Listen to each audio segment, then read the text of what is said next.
So கொடுத்த எண்ணை அம்பொன்னு விட்டேன். அவங்க வந்து ஒரு கமிஷன் குறிப்பிட்ட அமௌண்ட் இவங்கக்கிட்ட கொடுப்பாங்க. நான் வந்து அவங்க நல்லா இருக்கட்டும் அப்படின்னு நினச்சி பண்ண ஒரு விஷயம். கூட பிறந்தவங்களாக இருந்தால் கூட பண்ணிடாதீங்க. ஹாய் மக்களே, என்னென்னா எனக்கு வந்து கொஞ்ச நாளைக்கு முன்னாடி வந்து ஒரு பெரிய ஒரு இஷ்யூ ஆச்சு. என்ன பிரச்சனைனா, எனக்கு வந்து க்ளோஸாக வந்து ஒரு 2 பேர் வந்து என்கிட்ட வந்தாங்க. அவங்க வந்து யாருன்னா, ஒரு பையன் ஒரு பொண்ணு தான். அவங்க லவ் பண்ணி இங்கே வந்துட்டாங்க. என் ஃப்ரெண்டு மூலியமாக தான் எனக்கு அவங்கள தெரியும். ஸோ வந்தவங்க ரொம்ப நல்லா க்ளோஸாக பேசி பழகிட்டாங்களா. எனக்கு நானும் வந்து இன்னசென்ட். ஸோ நானும் நல்லா பழகிட்டேன். அவங்க ஏன் பழகுறாங்க, எதுக்கு பழகுறாங்கன்னா எனக்கு தெரியல. அதுக்கப்புறம் கொஞ்ச நாள் கழித்து அவங்க வீட்டு பிரச்சனை அப்படின்னால நான் புது வீட்டுக்கு மாறி வந்துட்டேன். அவங்களும் என் கூட வந்துட்டாங்க. ஒரு 2 வீக்ஸ் என் கூட தான் இருந்தாங்க.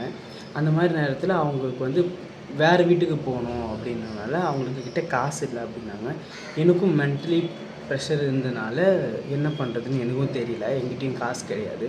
அதனால் அவங்க வந்து ரிக்வெஸ்ட் பண்ணி என்னோடய அக்கௌண்ட் ஐடி, அந்த ஆதார் கார்டு இது மூலிமா வந்து பஜாஜில் லோன் எடுத்து சம்திங் பண்ணால் எனக்கு நான் போயிடுவோம். ஏன்னா என்கிட்ட காசு இல்லை அப்படின்னா, சரி ஓகே நீங்கள் எடுத்துக்கோங்க, ஆனால் நான் நம்பினேன் கொடுத்துருவாங்க அப்படின்னு நான் நம்பினேன். அதை பற்றி பெருசாகவும் நான் கேர் பண்ணல.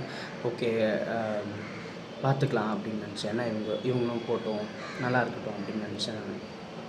அப்போது அந்த மாதிரி நேரத்தில் எனக்கு வந்து அவங்க பஜாஜில் போய்ட்டு லோன்லாம் எடுக்கணும். அது எப்படி எடுக்கிறாங்கன்னா, ஒரு ஃபோன் வாங்கி அந்த ஃபோனை எடுத்து வேறு ஒருவரோட கடை ஓனருக்கு விற்றுறாங்க.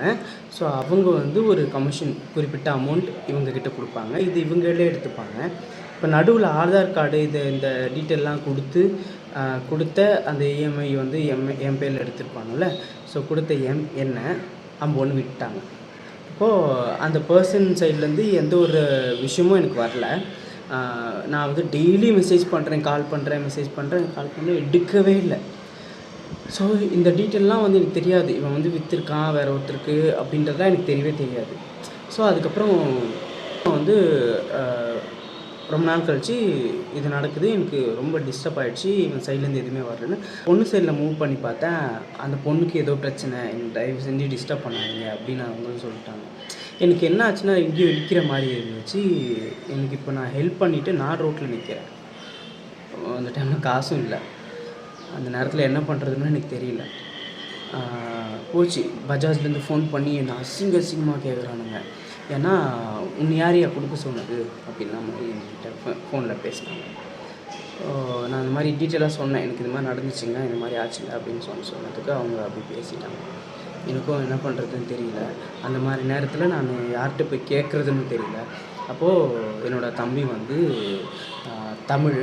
ஸோ அவங்ககிட்ட நான் வந்து எனக்கு கொஞ்சம் கடனாக கொடுறா அப்படின்னு கேட்டு அவங்ககிட்ட நான் காசு வாங்கி பஜாஜ்லேருந்து இருக்கிற எல்லா டீட்டெயிலும் எங்கெல்லாம் பே பண்ணணுமோ அங்கெல்லாம் நான் பே பண்ணி முடிச்சிட்டேன். ஸோ எனக்கு அவன் ஹெல்ப் பண்ணான். அதனால் நான் அதுலேருந்து வெளில வந்துட்டேன். இது ஏன் நான் சொல்கிறேன்னா, நம்மளோட கூட ரொம்ப பழகி இவங்க புதுசாக வந்தவங்க தெரிஞ்சவங்களும் பண்ணுறதுக்கு வாய்ப்பு இருக்குது. ஸோ நம்மளோட ஆதார் கார்டு, நம்மளோட பேன் கார்டு இது மூலயமா வச்சு யாராவது இஎம்ஐ எடுத்து இந்த மாதிரி எங்களுக்கு இது மாதிரி கொடுங்க அப்படின்னு யார் கேட்டாலும் தயவு செஞ்சு கொடுக்காதீங்க. அது கூட பிறந்தவங்களாக இருந்தால் கூட பண்ணிடாதீங்க. ஏன்னா அது கடைசியில் இப்படி தான் ஆகும். நான் வந்து அவங்க நல்லா இருக்கட்டும் அப்படின்னு நினச்சி பண்ண ஒரு விஷயம். இன்றைக்கி நான் அவ்வளோ கஷ்டப்பட்டேன். பட் இருந்தாலும் கடவுள் கூட இருந்தனால என் தம்பி மூலிமா நான் வெளில வந்துட்டேன். இதே மாதிரி எல்லாருக்கும் நடக்கணுமான்னு எனக்கு தெரியல. ஸோ அதனால் நான் இதை சொல்லணும்னு நான் நினச்சேன். இப்போ அவங்க எங்கே இருக்காங்க, எது இருக்காங்கன்னு தெரியல. ஸோ எங்கே இருந்தாலும் நல்லா இருந்துட்டு போட்டோன்னு விட்டுட்டேன். தயவு செஞ்சு எல்லோரும் சேஃபாக இருங்க. இதெல்லாம் இந்த மாதிரி ஆதார் கார்டு இதெல்லாம் கொடுத்துட்டு ஏமாந்துட்டு நிற்காதீங்க. நான் தான் திரும்ப ஏமாந்துட்டே இருக்கேன்.